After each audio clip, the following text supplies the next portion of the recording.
Hi, Mr. Ketchum, back again, and we're going to talk about the radical reconstruction.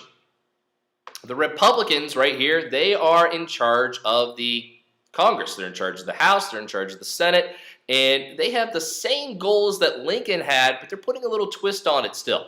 They are using the federal army as the enforcers to make sure that the Constitution is followed.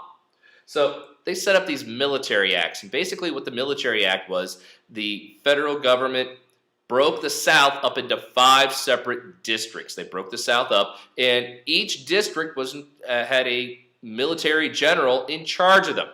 Now, the military was there to make sure that the laws were enforced and to make sure that voting was done fairly and accurately, making sure that blacks had a chance to vote and blacks were represented.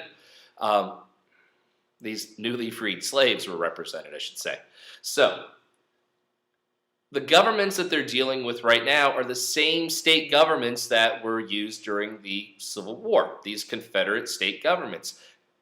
They're not very cooperative. They're not helping out. So the United States government enforces new elections.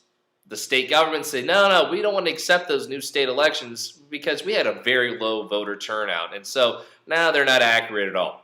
The United States federal government comes back and says, well, okay, you know what? We're going to make those elections count. And so we want you to pass new constitutions.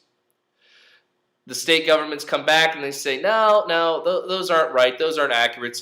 And so finally the federal government goes in and they put in new state elections and they bring in new state governments. All the while this is happening, President Andrew Johnson is using his executive powers to block whatever Congress is doing at all turns. He's slowing down the military. He's putting in a new Secretary of War. And so finally, Congress has had enough, and so they impeach Andrew Johnson, basically meaning that they're holding him under contempt. They're putting him through a court trial. One vote in the Senate is all it took to would have taken to throw Andrew Johnson out. Andrew Johnson is able to stay as president, and he kind of stays quiet for the rest of his term. Meanwhile, the 14th Amendment is being passed, and the 14th Amendment said that all citizens have the same rights. It doesn't matter what color you are, what nationality you are, it doesn't matter your background. If you're a U.S. citizen, you have the same rights. And we're going to see that that's going to make a difference whenever Grant wins the election, which is coming up next.